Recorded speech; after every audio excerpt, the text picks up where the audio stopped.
ये कहानी शुरू होती है एक ऐसे सन्नाटे से जहां शब्द नहीं थे, लेकिन अहंकार की आवाज बहुत तेज थी। एक ऐसा सस्पेंस जो पहले ही वाक्य में दिल को जकड़ ले, क्योंकि घमंड कभी चिल्लाता नहीं, वो मुस्कुराता है। वो कहता है, मुझे किसी की जरूरत नहीं, और यहीं से इंसान गिरना शुरू करता है।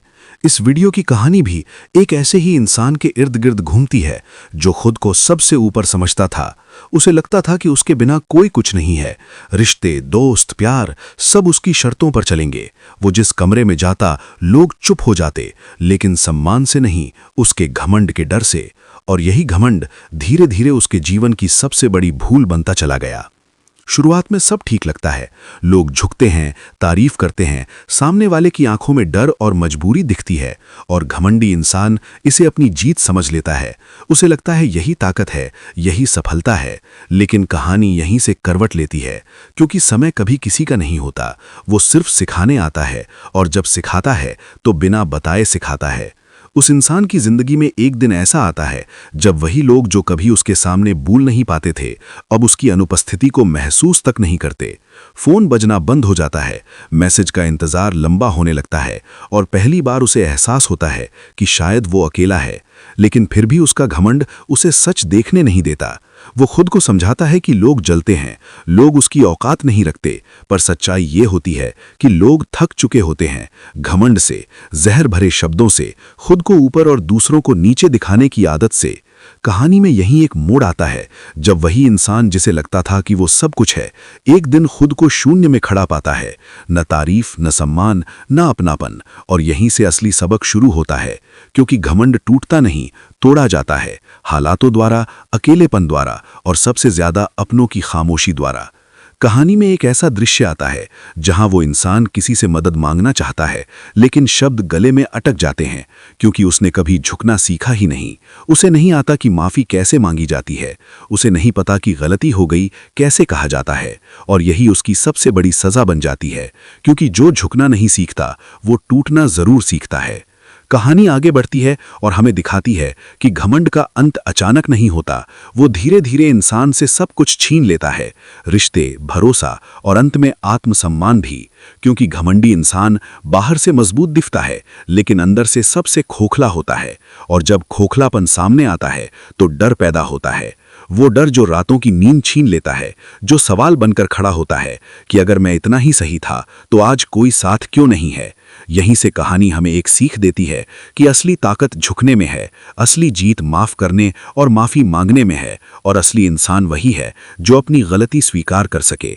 कहानी के अंत की तरफ आते आते वही इंसान बदलना शुरू करता है, क्योंकि दर्द इंसान को तोड़ता नहीं, समझदार बनाता है। वो सीखता है कि सम्मान डर से नहीं, व्यवहार से मिलता है, कि लोग आपकी हैसियत नहीं, आपकी इंसानियत याद रखते हैं। और यहीं ये कहानी सिर्फ कहानी नहीं रहती, बल्कि एक आईना बन जाती है, जो हर उस इंसान को दिखाती है जो आज घमंड में जी रहा है। ये वीडियो आपको ये एहसास दिलाने के लिए है कि अगर आज भी समय है तो संभल जाओ, क्योंकि कल जब समय संभालेगा तो शायद बहुत देर हो चुकी होगी। अगर ये कहानी आपको कहीं ना कहीं खुद से जोड़ती है तो कमेंट में घमंड नहीं, इंसानियत जरूर लिखें। वीडियो पसंद आए तो लाइक करें, ऐसे और सच्चे किस्सों के लिए चैनल को सब्सक्राइब करें, और इस वीडियो को उस इंसान तक जरूर पहुंचाएं जिसे इसकी सबसे ज्यादा जरूरत है, क्योंकि हो सकता है किसी का घमंड टूटने से पहले ये वीडियो उसे संभलने का मौका दे। कहानी वहीं से शुरू होता है जहां घमंड पहली बार शर्म में बदल चुका था, लेकिन पूरी तरह टूटा नहीं था, क्योंकि अहंकार बहुत चालाक होता है। वो आखिरी सांस तक खुद को सही साबित करने की कोशिश करता है। वो इंसान अब अकेला था, पर स्वीकार करने को तैयार नहीं था। वो खुद से रोज कहता था कि ये बस एक बुरा दौर है, लोग फिर लौट आएंगे। उसे अभी भी लगता था कि उसकी वैल्यू उसके रुतबे से है, उसके नाम से है, उसके पैसों से है। लेकिन समय अब उसे एक एक करके सबक सिखा रहा था। कहानी में एक सीन आता है जहां वो किसी पुराने रिश्ते से टकराता है, वही रिश्ता जिसे उसने कभी अपनी शर्तों पर जिया था। सामने वाला शांत था, विनम्र था, आंखों में न शिकायत थी न डर। और यहीं से घमंड की जड़ें हिलने लगती हैं, क्योंकि घमंड को सबसे ज्यादा चोट तब लगती है जब सामने वाला बिना नफरत के खुश दिखे। वो इंसान पहली बार खुद को छोटा महसूस करता है, लेकिन फिर भी उसका अहंकार उसे सच बोलने नहीं देता। वो बातों को घुमा देता है, मुस्कुरा देता है, मगर अंदर ही अंदर टूटने लगता है। रातें अब भारी हो जाती हैं, नींद में वही चेहरे आते हैं जिन्हें उसने अपने घमंड से दूर किया था। कहानी हमें दिखाती है कि कैसे इंसान जब गलत होता है तो पूरी दुनिया गलत लगती है, और जब अकेला होता है तो भीड़ की आवाज सुनाई देने लगती है। अब उसकी जिंदगी में एक ऐसा पल आता है जब उसे मदद की जरूरत होती है, सच्ची मदद, लेकिन घमंड की वजह से वो किसी को फोन नहीं कर पाता। नंबर सेव होते हुए भी हाथ कांपता है, क्योंकि जिसने कभी किसी को जरूरी नहीं समझा, आज वही खुद को गैर जरूरी महसूस कर रहा था। यही वो मोड़ है जहां कहानी भावनात्मक रूप से और गहरी हो जाती है, क्योंकि अब वो इंसान समझने लगता है कि घमंड ने उसे क्या दिया और क्या छीन लिया। उसने उसे झूठी ऊंचाई दी और सच्चे लोग छीन लिए। उसने उसे बोलने की ताकत दी लेकिन सुनने की समझ छीन ली, और अब जब वो सुनना चाहता है तो चारों तरफ खामोशी है। कहानी में एक दिन वो आईने के सामने खड़ा होता है और पहली बार खुद से नजर नहीं मिला पाता, क्योंकि आईना झूठ नहीं बोलता, वो वही दिखाता है जो आप अंदर से होते हो। और यहीं वो टूटता है पूरी तरह, बिना आवाज के, बिना किसी गवाह के। आंसू गिरते हैं, लेकिन इस बार दर्द से नहीं, पछतावे से। वो खुद से सवाल करता है कि अगर थोड़ा सा झुक जाता, अगर एक बार माफी मांग लेता, अगर सामने वाले को छोटा दिखाने की आदत छोड़ देता, तो क्या आज ये दिन देखना पड़ता।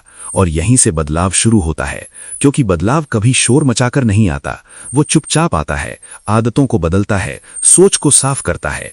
वो इंसान अब सीखता है कि हर जीत लड़कर नहीं मिलती, कुछ जीतें मान लेने से मिलती हैं। कहानी में वो धीरे धीरे अपने रिश्तों की तरफ लौटने की कोशिश करता है, इस बार शर्तों के साथ नहीं, उम्मीदों के साथ नहीं, बल्कि सच्चाई के साथ। वो माफी मांगता है, बिना सफाई दिए, बिना खुद को सही साबित किए, और यही उसकी सबसे बड़ी जीत होती है, क्योंकि जो इंसान माफी मांग सकता है वही सच में मजबूत होता है। कहानी यहीं एक गहरी सीख के साथ खत्म होती है कि घमंड अगर आज भी सीने में बैठा है तो उसे वक्त रहते उतार दो, क्योंकि जो झुकना सीख जाता है वही आगे बढ़ता है, और जो खुद को सबसे ऊपर समझता है वो सबसे पहले गिरता है। अगर इस पार्ट ने भी आपके दिल को छुआ हो तो कमेंट में मैं बदलना चाहता हूं जरूर लिखें। वीडियो को लाइक करें, चैनल को सब्सक्राइब करें, और इस कहानी को पहुंचाने के लिए शेयर करें, क्योंकि कहानी का आखिरी और सबसे सच्चा अंत, जहां घमंड पूरी तरह टूटेगा और इंसानियत जीतेगी। कहानी शुरू होता है जहां इंसान घमंड की आखिरी दीवार के सामने खड़ा है। इस बार न गुस्सा है, न खुद को सही साबित करने की जिद है, सिर्फ एक थका हुआ दिल और सीखी हुई चुप्पी है। क्योंकि जब अहंकार टूट चुका होता है तब इंसान बोलना कम और समझना ज्यादा सीखता है। अब वो इंसान अपनी जिंदगी के उन मोड़ों को याद करता है जहां उसने झुकने से इनकार किया था, और वहीं से सब कुछ फिसलता चला गया था। कहानी का आखिरी अध्याय हमें दिखाता है कि बदलाव कोई चमत्कार नहीं होता, वो रोज के छोटे फैसलों से बनता है। वो इंसान अब हर रिश्ते में पहले सुनता है, फिर बोलता है, पहले समझता है, फिर प्रतिक्रिया देता है। उसे अब पता चल चुका है कि ऊंचा वही होता है जो दूसरों को ऊपर उठाता है, न कि उन्हें दबाकर खुद खड़ा होता है। कहानी में एक भावुक सीन आता है जहां वो उन्हीं लोगों के बीच खड़ा होता है जिनसे कभी वो दूर हो गया था। इस बार वो उनके सामने किसी रुतबे के साथ नहीं, बल्कि इंसान बनकर खड़ा है, और पहली बार उसे वो सुकून मिलता है जो कभी जीत या घमंड से नहीं मिला था। कुछ लोग उसे माफ कर देते हैं, कुछ अभी भी दूरी रखते हैं, लेकिन अब उसे फर्क नहीं पड़ता, क्योंकि उसे समझ आ चुका है कि हर माफी मिलना जरूरी नहीं, सही होना जरूरी है। कहानी यहीं एक गहरी सीख सिखाती है कि घमंड टूटने के बाद इंसान छोटा नहीं होता, बल्कि हल्का हो जाता है, और हल्का इंसान ही आगे चल पाता है। आखिरी दृश्य में वो इंसान अकेला नहीं है, लेकिन भीड़ में भी नहीं है। वो अपने साथ है, अपने सच के साथ है, और यही उसका सबसे बड़ा इनाम है। कहानी का अंत एक शांत लेकिन ताकतवर मैसेज के साथ होता है कि अगर आज भी तुम्हारे अंदर घमंड जिंदा है तो उसे जीत मत समझो, वो हार की शुरुआत है, और अगर तुम झुकना सीख गए हो तो समझ लो तुम जीत गए हो। इस कहानी का अंत यही होता है, लेकिन इसकी सीख वहीं खत्म नहीं होती। अगर इस पूरी कहानी ने आपको कुछ सिखाया हो, आपको खुद से मिलवाया हो, तो इस वीडियो को लाइक करें, चैनल को सब्सक्राइब करें, और कमेंट में घमंड नहीं इंसानियत लिखें, क्योंकि असली जीत वही है जहां इंसानियत जिंदा रहती है, और यही इस कहानी का सच्चा अंत होता है।